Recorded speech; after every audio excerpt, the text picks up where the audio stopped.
अस्सलामुअलैकुम नाज़रीन, आप देख रहे हैं सियासत टीवी पर आलमी खबरनामा। मैं हूं नाज़िमा। सबसे पहले नजर हेडलाइंस पर। गजा इस्लामिक यूनिवर्सिटी में 2 साल बाद पहली बार बाज़ाब्ता क्लासेस का आगाज, यूनिवर्सिटी के कई हिस्से मलबे में तब्दील। पाकिस्तान में फौज और हुकूमत के हक में इंसानी हुकूक के खिलाफ आईनी तरमीम, अक़वाम मुत्तहिदा ने बनाया शदीद तनकीद का निशाना। अमेरिका में सियासी पनाह पर लंबे अरसे के लिए लग सकती है जल्द पाबंदी, सदर ट्रंप ने दिया बयान। रूस यूक्रेन जंगबंदी पर मजीद बातचीत दरकार है, अमेरिकी वजीर खारजा रूबियो का बयान। अमन मुआहदे के मामले पर यूक्रेनी वफ्द से मुज़ाकिरात को नतीजा खेज करार दिया। कई ममालिक ने मोहल्लिक सैलाब के बाद श्रीलंका को इमदाद फराहम करने का किया वादा। 334 से ज्यादा अफराद हलाक और 370 सैलाब में लापता। आजाद फलस्तीनी रियासत इसराइल फलस्तीन तनाज़े का वाहिद हल, ईसाइयों के रूहानी पेशवा पोप लीव का बयान। और एलोन मस्क ने अपने बेटे का नाम रखा शेखर, बीवी की हिंदुस्तानी विरासत का भी किया इंकिशाफ। कहा, हिंदुस्तान ने हमें पहुंचाया है बहुत फायदा। हेडलाइंस आपने देखी, अब पेश है खबरों की तफसील। गजा में 2 सालों बाद आखिरकार तालीम का सिलसिला दोबारा शुरू हो गया है, जहां इस्लामिक यूनिवर्सिटी ऑफ गजा ने बमबारी से मुतासर इमारत में बिलमुशाफा क्लासेस का आगाज कर दिया। जंग के दौरान यूनिवर्सिटी की इमारतों को शदीद नुकसान पहुंचा और कई हिस्से मलबे में तब्दील हो गए हैं। ताहम इस्लामिक यूनिवर्सिटी में जुज़वी तौर पर बहाल टूटी फूटी दीवारों वाले क्लासरूम्स में शोबे अदवियात और हेल्थ साइंस के तलबा की वापसी शुरू हो गई है। यूनिवर्सिटी की कई इमारतें अब भी इन बेघर खानदानों की पनाहगाह बनी हुई है, जिनके मकानात जंग में तबाह हो गए। इंतजामिया ने मुतल्लिक़ा हुक्काम से अपील की है कि मुतासिर खानदानों के लिए फौरी मुतबादिल रिहाइश फराहम करे, ताकि तदरीसी अमल मुस्तक़िल तौर पर बहाल हो सके। उधर पाकिस्तान में हालिया आईनी तरमीम के बाद अक़वाम मुत्तहिदा ने इंसानी हुकूक़ के मामले पर पाकिस्तान को तनकीद का निशाना बनाया। पाकिस्तान ने हुकूमत और आर्मी चीफ को मुजरिमाना इल्ज़ामात से बचाने के लिए सुप्रीम कोर्ट के इख्तियारात का असरनौ तयन किया है। 13 नवंबर को मंजूर करदा तरमीम अदलिया की आज़ादी पर मनफी असर डाल सकती है और फौज के एहतसाब को भी ख़त्म कर देगी। अक़वाम मुत्तहिदा ने इन तरामीम की शदीद मज़म्मत की और इन्हें जमहूरियत और क़ानून की हुक्मरानी के उसूलों के खिलाफ करार दिया और उजरत में इख्तियार की गई आईनी तरामीम के दूररस नताइज का खतरा भी अक़वाम मुत्तहिदा के इंसानी हुकूक़ ने उठाया। Adopted constitutional amendments seriously undermine judicial independence and raise grave concerns about military accountability and respect for the rule of law, UN Human Rights Chief Volker Turk has said in a statement issued this morning. The latest constitutional amendment, like the 26th Amendment last year, had been adopted without broad consultation and debate with the legal community and wider civil society. The amendments run counter to the separation of powers that underpin the rule of law and safeguard the protection of human rights in Pakistan. Under the changes adopted on the 13th of November, a new Federal Constitutional Court, or FCC, has been given powers over constitutional cases, replacing the previous authority of the Supreme Court, which will now only deal with civil and criminal cases. The systems for appointment and promotion and transfer of judges have been changed in a manner that raises serious concerns about undermining the structural independence of Pakistan's judiciary. The first Chief Justice of the FCC and the first set of FCC judges have already been assigned by the President on the advice of the Prime Minister.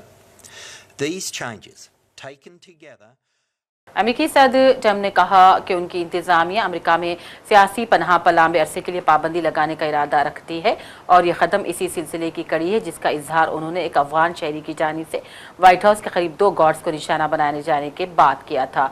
इससे पहले अमेरिकी वजीर खारिजा Marco Rubio ने भी ऐलान किया था कि अफगानिस्तान के पासपोर्ट पर सफ़र करने वालों को वीज़े जारी नहीं किए जाएंगे और ट्रम्प इंतजामिया ने 26 नवंबर को होने वाले हमले के बाद पनाह गुज़ीनियों की दरख्वास्तों पर अमल दरामद रोक दिया है। You announced that asylum. And that includes Somalians and includes plenty of others. How long does your administration plan to pause asylum into the U.S.? I think a long time. Can you give any We kind don't of want time? them. What's We a don't long want those time? people. We have enough problems. We don't want those people. Is that a year, 2 years? No time limit. And then But it could be a long time. you said that. We don't want those people. Do you understand that? I understand. You understand that? I understand. Who what are you you're with? saying. I'm with News Nation. So Okay, my News name's Nation. Liberty. News Nation. Great. Right. Thank you, Let me Mike. just tell you something. We don't want those people. Does that make sense? You know why we don't want them? Because many have been no good and they shouldn't be in our country. What do you mean by those people? Can you The clarify? people from different countries that are not friendly to us and countries that are out of control themselves. Countries like Somalia that have virtually no government, no military, no police. All they do is go around killing each other. Then they come into our country and tell us how to run our country. We don't want them.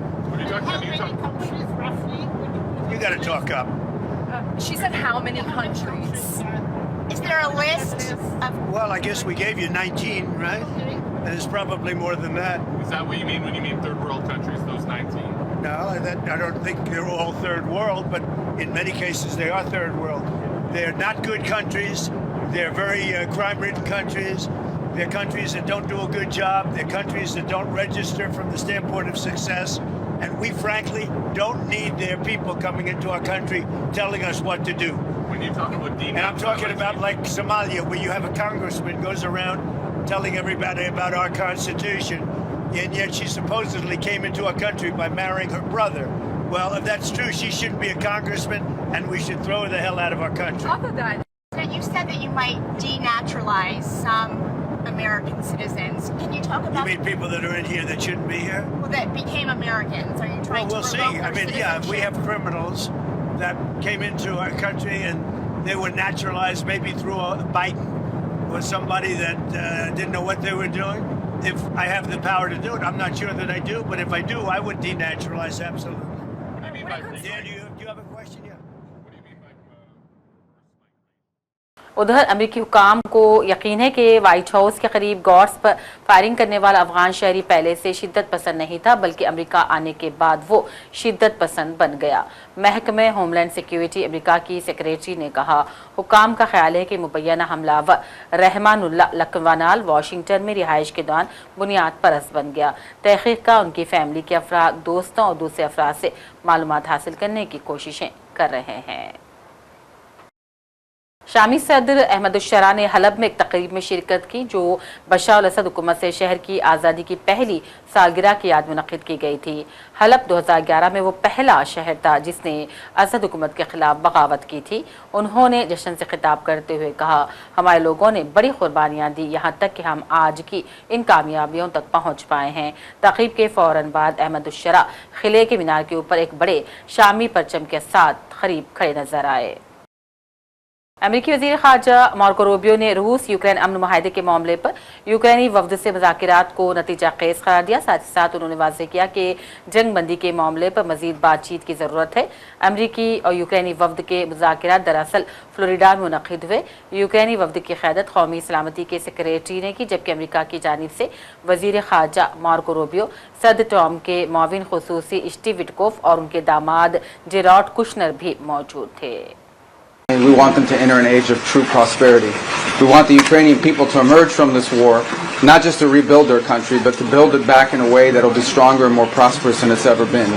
And so this is comprehensive, what we're working on here today. It's not just about the terms that ends fighting. It's about also the terms that set up Ukraine for long-term prosperity. I thought we started laying the groundwork for that most certainly in Geneva. I think we continued that work in our communications throughout the week. I think we built on that again today, but there's more work to be done. This is delicate, it's complicated, there are a lot of moving parts, and obviously there's another party involved here that'll have to be a part of the equation and that'll continue later this week when Mr. Woodcock travels to Moscow, although we've also been in touch in varying degrees with the Russian side, but we have a pretty good understanding of their views as well. So much work remains, but today was again a very productive and useful session where I think additional progress was made, and we continue to be realistic about how difficult this is, but optimistic, particularly given the fact that as we've made progress, I think there is a shared vision here that this is not just about ending the war, which is very important. It is about... और उधर कई ममालिक ने मोहल्लिक सैलाब के बाद श्रीलंका को इमदाद फराहम करने का ऐलान किया। सैलाब की इस आफत में 334 से भी ज्यादा अफराद हलाक और 370 लापता हो गए हैं। नेपाल ने भी सैलाब ज़दा इलाकों में इमदादी और बहाली के ऑपरेशन की हिमायत के लिए बड़े पैमाने पर इमदाद देने का ऐलान किया। ऑस्ट्रेलिया ने भी फौरी रद्दअमल बहाली की कोशिशों के लिए $1 मिलियन ऑस्ट्रेलवी डॉलर जारी करने का ऐलान किया, जबकि हिंदुस्तान ने मुतासिर अफराद की मदद के लिए 80 अरकान पर मुश्तमिल टीमें भेजी हैं। अब तक जनूबी एशियाई इस मुल्क में मोहल्लिक सैलाब में 334 अफराद हलाक और 370 लापता बताए जा रहे हैं। 17 नवंबर को शदीद मौसम के बाद से सैलाब, जमीन खिसकने और वसी पैमाने पर तबाही से मुतासिर इलाकों में तलाशी और बचाव की कार्रवाइयां जारी हैं।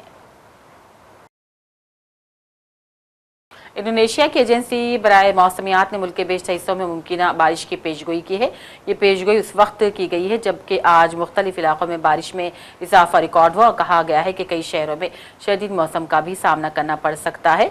मुल्क की इंसदाद आफात एजेंसी ने कहा समाट्रा में जारी सैलाब से होने वाली अमवात की तादाद 442 तक पहुँच गई है, जबकि 402 अब भी लापता है। एजेंसी ने कहा इमदादी टीमें मुतासर इलाकों में ताहाल लापता अफराद को तलाश करने की कोशिश कर रहे हैं।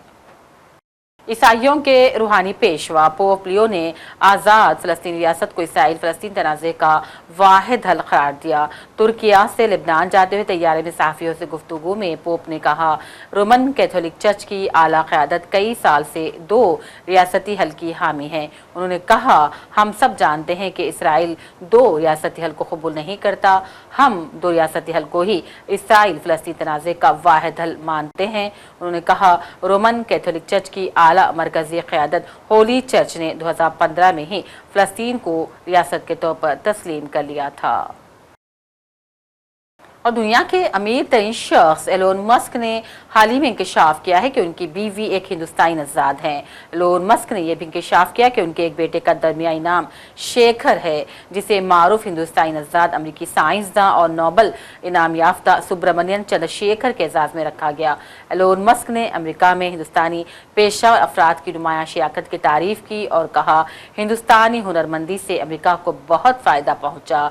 ज़ीरो धमाके के शरीक बानी निखिल कामत के पॉडकास्ट पर बात करते हुए एलोन मस्क ने अपनी बीवी शिवन गैलिस के बारे में मुतअद्दिद दिलचस्प हक़ाइक़ का इंकशाफ किया और कहा मेरी बीवी शिवन आधी हिंदुस्तानी है। उन्होंने ये भी इंकशाफ किया कि उनके और शिवन के बेटों में से एक का दरमियाई नाम शेखर है, जो अजीम हिंदुस्तानी नज़ाद अमरीकी साइंसदान सुब्रमण्यन चंद्रशेखर के नाम पर रखा गया। चंद्रशेखर को सन 1983 में फिजिक्स का नोबल इनाम मिला था। जनूबी अफ्रीका के सदर सिरिल रामाफोसा ने ट्रंप के उस दावे को मुस्तरद कर दिया कि 2026 में अमरीकी मेज़बानी करने वाले G20 से उन्हें रोक दिया जाएगा। इस बात पर जोर देते हुए कि रामाफोसा ने कहा जनूबी अफ्रीका एक बानी रुकून है और एक मुकम्मल एक्टिव और तामीरी शराकतदार है। उन्होंने कहा अमरीकी मौक़िफ़ नाम नहाद नस्लकुशी और ज़मीनों पर कब्ज़े के बारे में गलत मालूमात की मुहिम चला रहा है। In the G20 in the United States. He repeated untrue statements about genocide against Afrikaners and the confiscation of land from white people in our country.